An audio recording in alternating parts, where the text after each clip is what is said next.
Estudo do livro de Apocalipse. Eu havia parado no último áudio, no capítulo 16, no verso 8, e diz assim a palavra do Senhor: E o quarto anjo derramou a sua taça sobre o sol, e foi-lhe permitido que abrasasse os homens com fogo. E os homens foram abrasados com grandes calores, e blasfemaram o nome de Deus, que tem poder sobre estas pragas, e não se arrependeram para lhe darem glória. Nós estamos na quarta taça da ira de Deus, a consumação da ira de Deus, e agora o quarto anjo ele vai derramar sua taça sobre o sol. Nós já tivemos a terra sendo derramada sobre a terra, e aí surge a chaga mais maligna nos que têm, em todos aqueles que têm o número da besta, todos os homens, e que adoravam a sua imagem. Nós temos a segunda taça sendo derramada sobre o mar, e a terceira taça derramada sobre os rios e sobre as fontes das águas. Aqui nesse versículo 5 tem algo interessante que passou no outro áudio. Em algumas versões, quando fala ao Senhor, justo és tu, ó Senhor, que és e que eras, esse e hás de ser não existe. Principalmente na revista atualizada, que já corrigiu muita coisa. Então, essa palavra que hás de ser não existe na versão revista e atualizada. Parece que não existe, eu acho, nos originais. Foi acrescentado. Na versão em espanhol também não existe essa passagem. E aí nós vamos para a quarta taça. E a quarta taça é derramada sobre o sol. Nós vivemos muito tempo sob o temor do aquecimento global, os gases de carbono e a camada de ozônio. E nós vivemos com temor, sempre com temor que a temperatura podia mudar, e os países tentando fazer acordo para evitar de gases, da emissão de gases que viessem a trazer problema para o nosso sistema, para a nossa atmosfera, para o nosso mundo. Então nós tivemos muito problema. Eu estudava que por volta de 1970 os cientistas eles eram unânimes quanto a uma era glacial. Parecia que o mundo caminhava para uma era de gelo. E aí todos os cientistas se juntavam, e foi escritos livros sobre essa situação, que ia haver um período glacial na Terra. Passou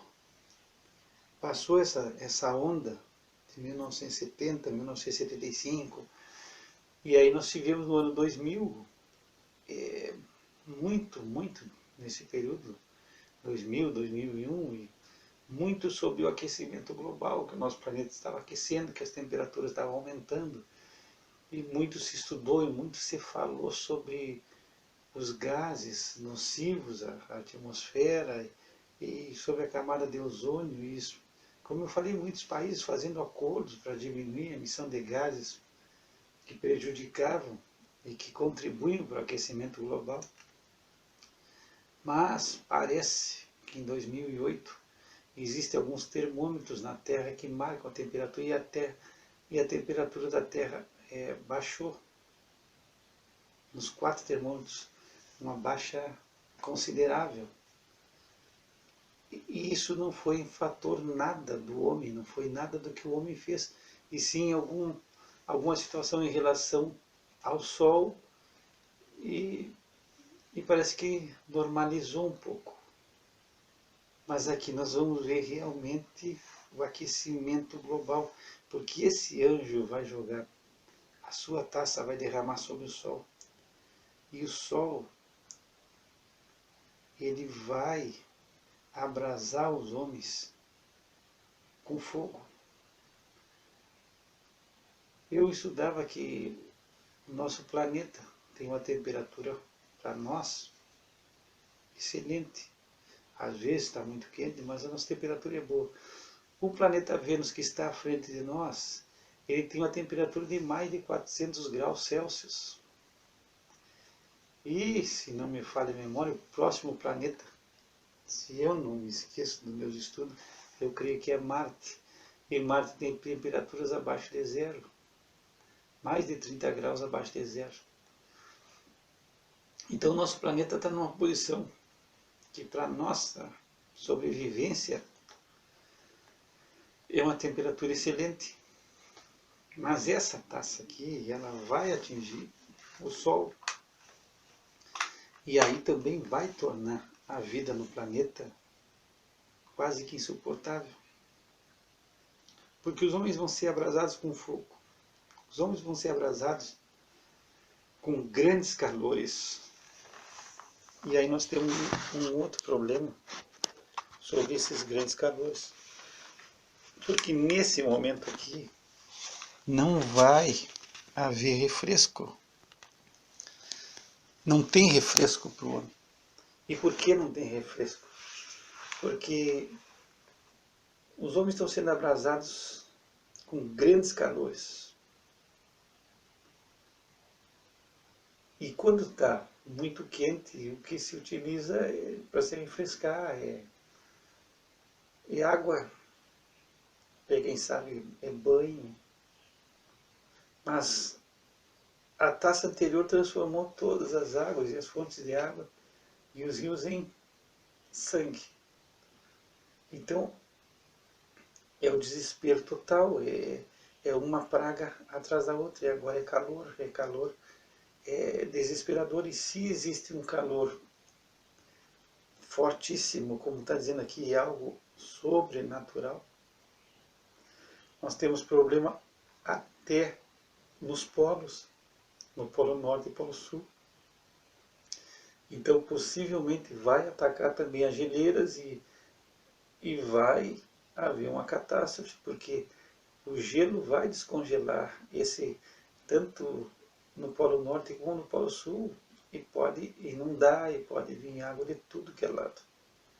Então, é uma situação terrível. E aí nós vamos ver o procedimento do homem.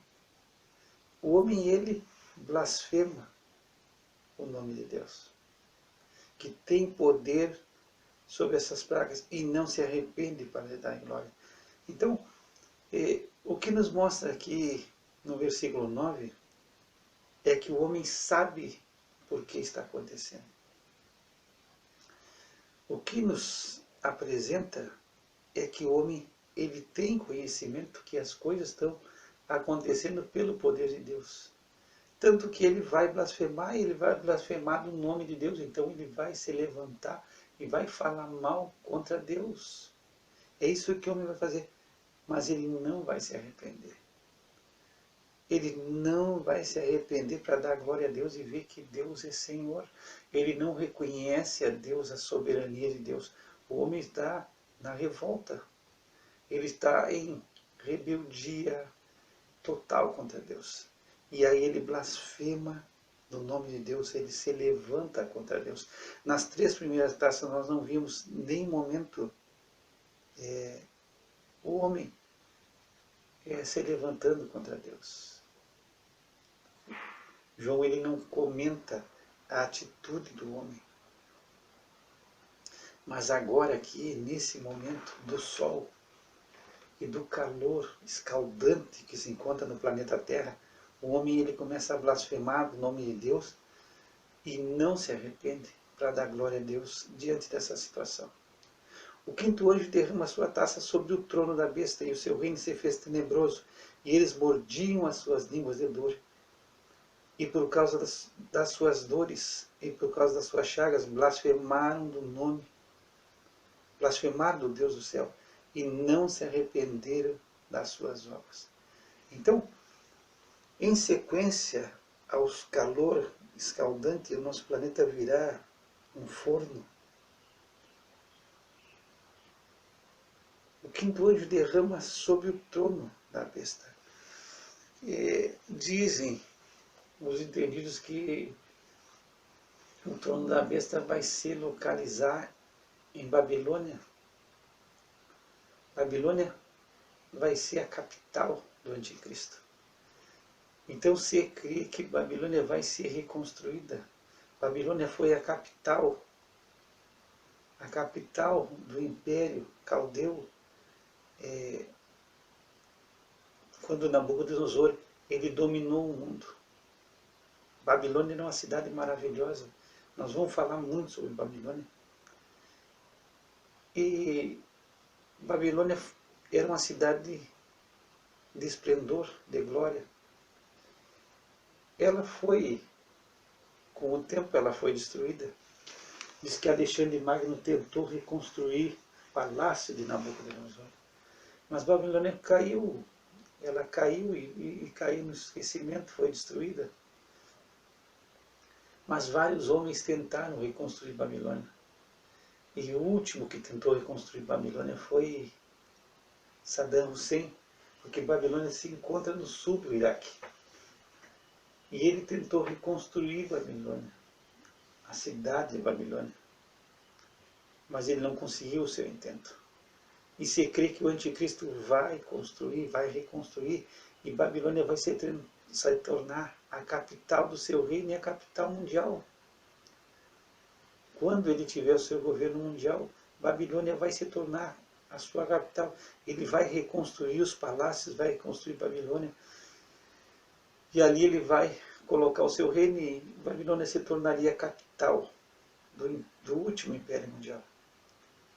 E aqui diz que sobre esse trono, que é o trono que Satanás entregou para a besta, conforme o capítulo 13 em Apocalipse, o anjo vai derramar sobre esse trono da besta.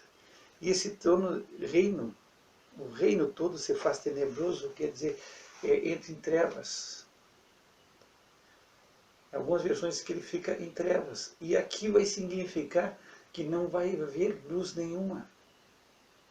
Tudo aquilo que pode trazer luz não vai funcionar. Não é só a luz do sol.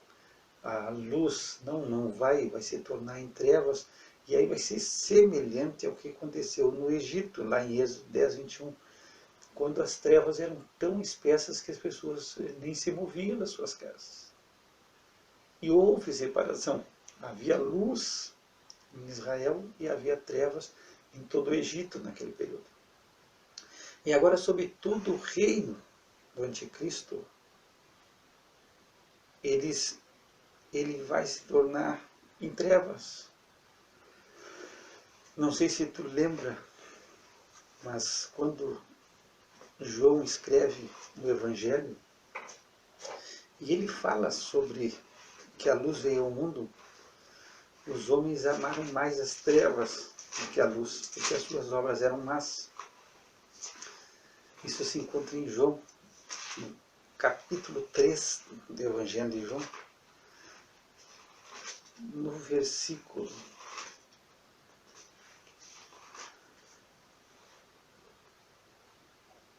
19, diz assim: a condenação é esta, que a luz veio ao mundo, e os homens amaram mais as trevas do que a luz, porque as suas obras eram más.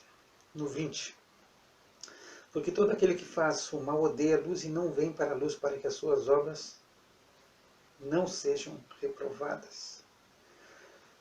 Então os homens amaram mais as trevas, e aqui o reino do anticristo é colocado debaixo das trevas. E eles seguem parecendo, diz que eles mordem as suas línguas de dor. É algo terrível que está acontecendo. Mas agora aqui, nessa taça da ira, atinge o trono da besta, atinge o reino da besta.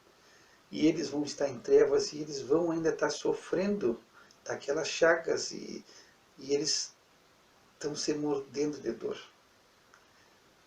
E aí eles estão sofrendo essas dores porque o seu reino se tornou tenebroso, e por causa das dores e ainda por causa das chagas eles blasfemam do Deus do céu. E eles não se arrependem das suas obras. Então, Deus, como nós vemos no áudio anterior, Ezequiel 18, Deus ele deseja que o homem se arrependa. Ele não tem desejo e nem prazer, nem vontade que o ímpio venha a morrer, mas que se arrependa e se converta e viva. Então Deus espera o arrependimento, mas eles não se arrependem das suas obras.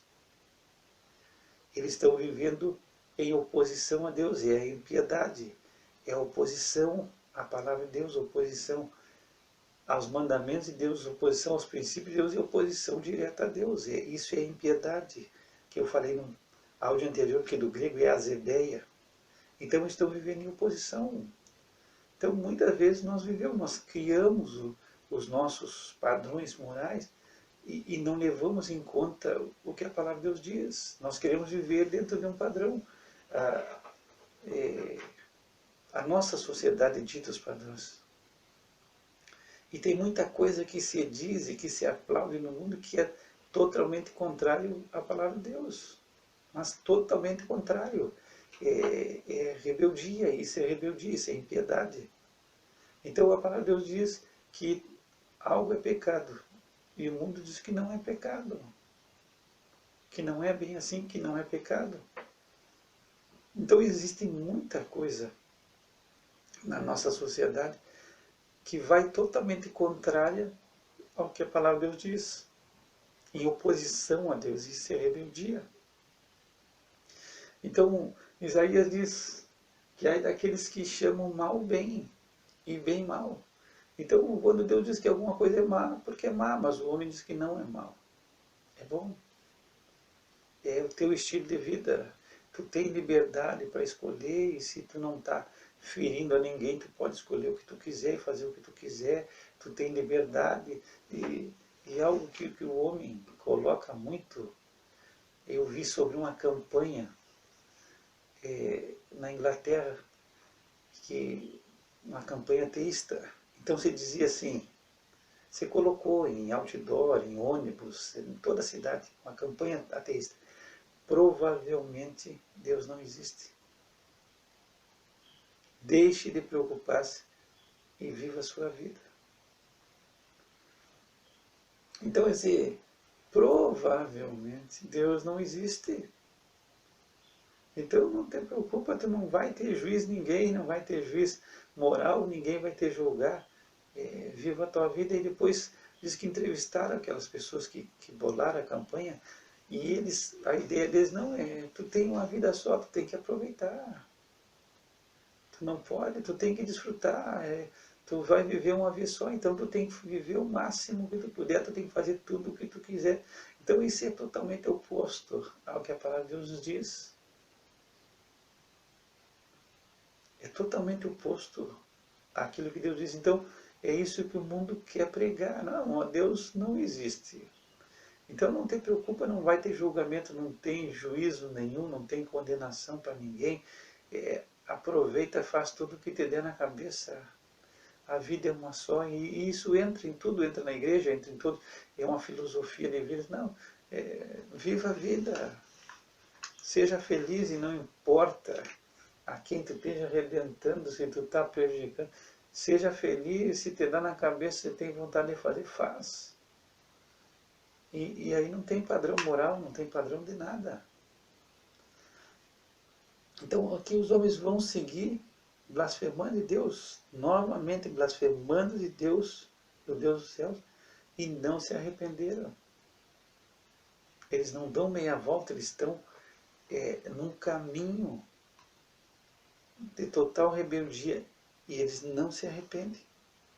O sexto anjo vai derramar sua taça sobre o grande rio Eufrates,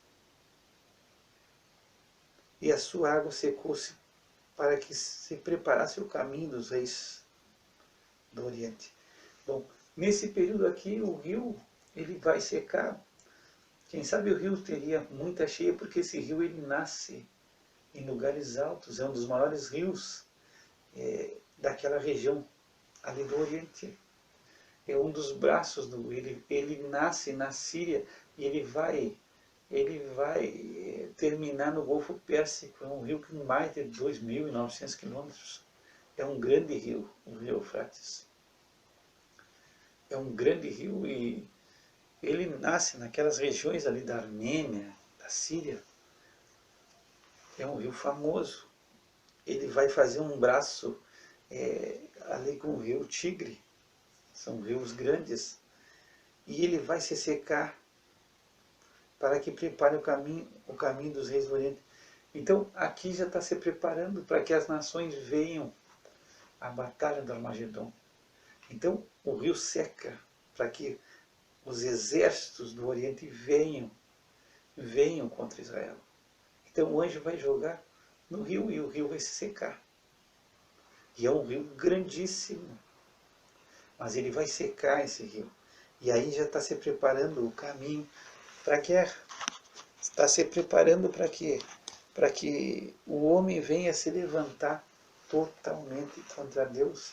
Nós vamos seguir no capítulo 13. E diz assim, no versículo 13: e da boca do dragão e da boca da besta, da boca do falso profeta vi sair 3 espíritos imundos semelhantes às rãs, porque são espíritos de demônios que, fazendo milagres, vão ao encontro dos reis da terra e de todo o mundo para os congregar para a batalha daquele grande dia do Deus Todo-Poderoso. Então, nesse momento aqui, nós estamos chegando no final. Nós estamos chegando no final porque a ideia já que Deus está colocando no coração da besta, do anticristo e do dragão, de Satanás, é vir contra Israel. Então o rio já secou. O rio Eufrates, ele seca, ele prepara o caminho para os reis do Oriente virem, todos com suas tropas. O dragão, a besta e o falso profeta, eles enviam 3 espíritos imundos, que são semelhantes a rã, para que eles, fazendo milagres, eles convençam os reis da terra e de todo mundo para se congregar para a batalha contra Deus, no grande dia do Deus Todo-Poderoso. Então, aqui são 3 espíritos imundos, e eles vão de encontro aos reis de toda a terra. E eles vão convencer, fazendo milagres, de que eles venham contra Deus, que eles destruam a Jerusalém. Então, o homem, ele não dá glória a Deus, ele está blasfemando de Deus, ele está se levantando contra Deus. E nesse levante contra Deus, ele vai ser instigado, e Deus está preparando isso para que ele venha contra Israel, para que ele venha destruir Jerusalém. E aí vai entrar alguma coisa do Salmo 74, se tu pegar aqui, quando eles se levantaram. Tu vai aqui, ó, no verso 7, lançaram fogo no seu santuário, profanaram, derrubando-o até o chão a morada do teu nome. Disseram nos seus corações, despojemo-nos de uma vez. Queimaram todos os lugares santos de Deus na terra. Então, eles estão se levantando contra Deus, eles querem destruir qualquer coisa que faça referência a Deus na terra. Eles sabem que todas as coisas estão acontecendo pelo poder de Deus, e é juízo de Deus. O dragão, quando ele é derrubado por terra, no capítulo 12, ele vai perseguir os judeus, ele vai perseguir a Israel, ele quer a destruição de Israel e de todos os que têm o testemunho de Jesus Cristo. Então, está havendo morte dos cristãos, está havendo morte de judeus, mas agora ele quer a destruição de Israel, ele quer destruir Israel, ele vai perseguir. Se tu lembrar no capítulo 12, ele vem fazer guerra, ele quer fazer guerra contra Israel. É o desejo dele, é o anelo dele, ele quer destruir as moradas de Deus na terra, ele quer... Jerusalém é a cidade do grande rei. Jerusalém é a cidade de Deus. É de onde o nosso amado Senhor Jesus Cristo vai reinar. E Satanás quer destruir, quer exterminar, e quem sabe que seja um momento de vingança contra Deus, pelo que Deus está fazendo, pelo juízo de Deus na terra. Então, ele vai convencer as nações através de milagres, de mentira, através de ilusão, de destruir Israel. Ele vem com esse intuito. Se tu lembrar e tu voltar no capítulo 12, ele vai fazer guerra ao remanescente da sua semente. Tu pega no capítulo 12, verso 17. Ele quer fazer guerra contra Israel. E ele quer fazer guerra contra os que guardam os mandamentos de Deus. Então, é cristãos judeus. Os judeus o Apocalipse, praticamente, a tribulação no Apocalipse vai tratar com Israel. E com todos aqueles que receberem o nosso amado Senhor Jesus Cristo nesse período. Então, as taças estão sendo derramadas. E ele quer convencer todas as nações e todo mundo a destruir Israel. Esse é o intento. Ele tem ira, ele tem ira de Israel. Ele quer destruir os judeus. Ele quer matar os judeus. Todos aqueles povos do Oriente ali, principalmente os da volta, Israel é uma pedra no sapato de todo mundo. O maior desejo é que Israel seja tirada do mapa. E isso é algo diabólico, é algo totalmente diabólico. O diabo colocando no coração daquelas nações que Israel não deve existir. E agora ele não quer só naqueles países do Oriente Médio, ele quer congregar todas as nações do mundo contra Israel. E Deus vai permitir, Deus vai chamar todas as nações e todos os reinos da terra para que venham se congregar contra Israel. E aí vai se cumprir muita profecia do Velho Testamento que nós temos. É um chamado de Deus. E Joel fala sobre esse chamado, quando Deus está chamando as nações para virem contra Israel. Porque Deus, ele quer fazer justiça. Então, se tu pegar Joel 3, diz assim, Joel 3, no verso 9, proclamai isto entre os gentios, preparai a guerra, suscitai os fortes, chegue-se, subam todos os homens de guerra, forjai espadas das vossas enxadas e lanças das vossas foices, diga o fraco, eu sou forte, ajuntai-vos e vinde todos os gentios em redor, congregai-vos, o Senhor faze descer ali os teus fortes, suscitem-se os gentios e subam ao vale de Josafá, pois ali me assentarei para julgar todos os gentios em redor. Então Deus está proclamando guerra, se preparem, subam para a guerra, venham, e todas as nações vão vir e vão querer destruir a Israel.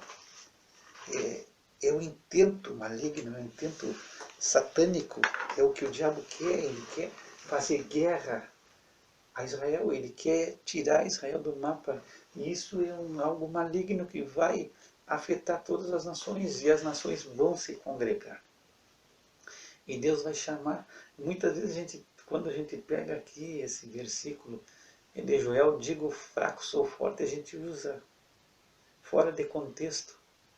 Digo fraco, sou forte. Então muitas vezes eu já vi usar, não, diga fraco. Se tu é fraco, diga sou forte. Mas aqui é num contexto das nações acharem que podem. Que nós podemos desarraigar Israel, que nós podemos destruir Israel, que nós podemos tirar, riscar o nome de Deus do mapa e através de Israel, tirando Israel da face da terra. Então Israel, nesse momento aqui, Israel é o ponto, é o epicentro de todo o ódio. É Israel e cristão. E sempre houve um problema entre Babilônia e Jerusalém. São as duas cidades mais faladas na Bíblia. Parece que Babilônia segundo uns livros que eu tenho aí da Corban, mais de 266 vezes aparece a palavra Babilônia. Então é a cidade fora Jerusalém, que aparece mais de 900 vezes. Babilônia é a segunda cidade mais falada na Bíblia. Babilônia surgiu como o primeiro reino. Nós vamos falar sobre isso aí. O primeiro reino que se levantou com Nimrod. E Nimrod, o nome dele significa revolta, do hebraico. Depois nós vamos falar sobre isso aí. E Nimrod é o primeiro a começar um reino, e é um reino de revolta, de rebeldia contra Deus. E a capital do seu reino vai ser Babilônia. Então, nós temos Babilônia totalmente contra Deus. E agora Satanás ele vai colocar e vai trazer e ajuntar todos os reinos da terra, todos os reis da terra e todo o mundo contra Israel. Israel é o problema. Israel, até hoje Israel já suscita ira e ódio de muitas nações. Só que Satanás vai conseguir, através de espíritos, de demônios, fazendo milagres e mostrando que pode se fazer e que se deve fazer, e que é esse o problema. Quando tirar os judeus da terra, os problemas estão resolvidos. Então ele vai conseguir congregar e Deus vai permitir, Deus vai chamar as nações, e Deus vai chamar todas as nações, podem vir todas, e todas as nações você congregar ao vale, no vale, que nós vamos ver depois que para a batalha do Armagedon, que é no Monte Megido.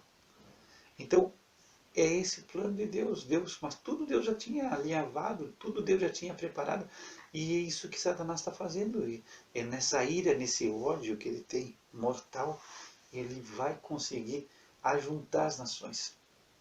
E as nações vão se congregar contra Israel para destruir, para tentar tirar Israel do mapa.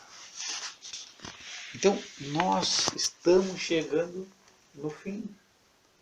Nós estamos chegando no final das coisas, porque é nesse momento, quando todas as nações estiverem congregadas para a batalha de Armagedon, é que o nosso amado Senhor Jesus Cristo ele desce e ele salva Israel.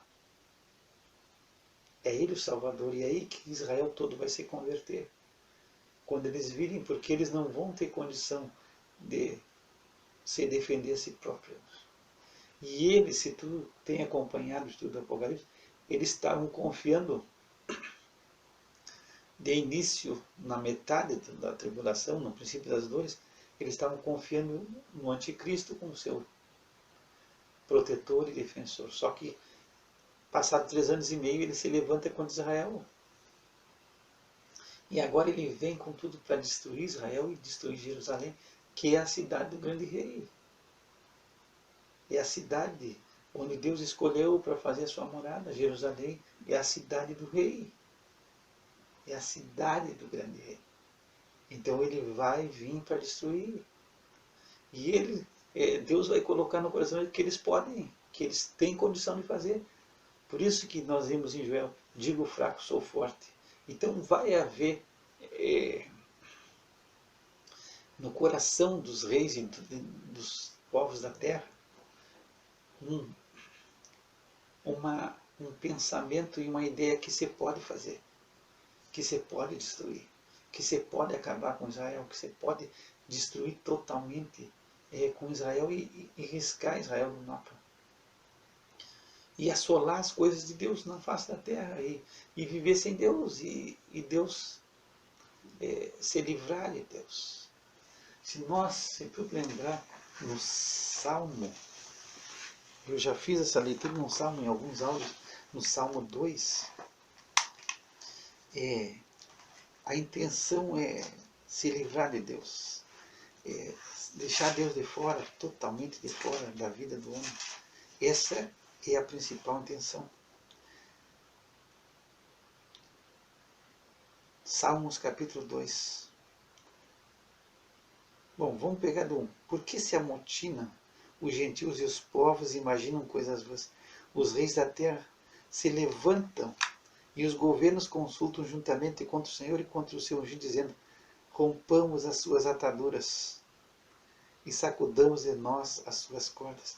Então os reis eles se levantam, todos os governos consultam juntamente contra o Senhor e contra o seu ungido, e eles querem romper as ataduras, e eles querem sacudir as suas cordas.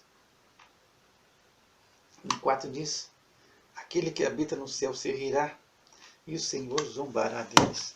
Então a ideia dos reis e dos governos, eles estão se juntando, estão se consultando, e eles estão se aglomerando e se congregando contra Deus. Oh, vamos destruir, vamos terminar com isso. Então nós estamos chegando no fim. Nós estamos chegando no fim das coisas. Estamos chegando. O rio Eufrates ele já foi seco. Os reis do Oriente vão vir. Os governos vão vir contra Israel. E nós já tivemos as 7 copas já. As 6 copas já derramadas. Nós vamos ficar só com uma ainda para ser derramada, que nós vamos falar no próximo áudio. Então já se prepara, todas as nações vão se congregar para a batalha do Armagedon. Então existe uma congregação muito grande dos homens. Existe uma consulta, existe conversa, existe tratado, existe consulta para vir. E eles estão vindo. E Deus está no seu santo trono. O Senhor está atento. E nada está pegando Deus desprevenido. Tudo Deus tem preparado. E ali Deus vai entrar em juízo contra todas as nações da terra. Que o Senhor te abençoe e te guarde, que o Senhor faça resplandecer sobre ti o seu rosto e tenha misericórdia de ti. Que o Senhor levante seu rosto sobre ti e te dê a paz. Graça e paz da parte de Deus nosso Pai e do Senhor Jesus Cristo. Pai, nós te louvamos pela tua graça bendita, pela tua palavra, pelo teu grande poder, porque tu reinas, Senhor. Os homens se levantam, se congregam, consultam, os reis da terra vão consultar contra o Senhor, contra o nosso Cristo, nosso amado Senhor Jesus Cristo. Mas, Senhor, tudo tu sabe, tudo tu conhece, e o teu reino é o único que vai permanecer para sempre. Nós te louvamos em Cristo Jesus.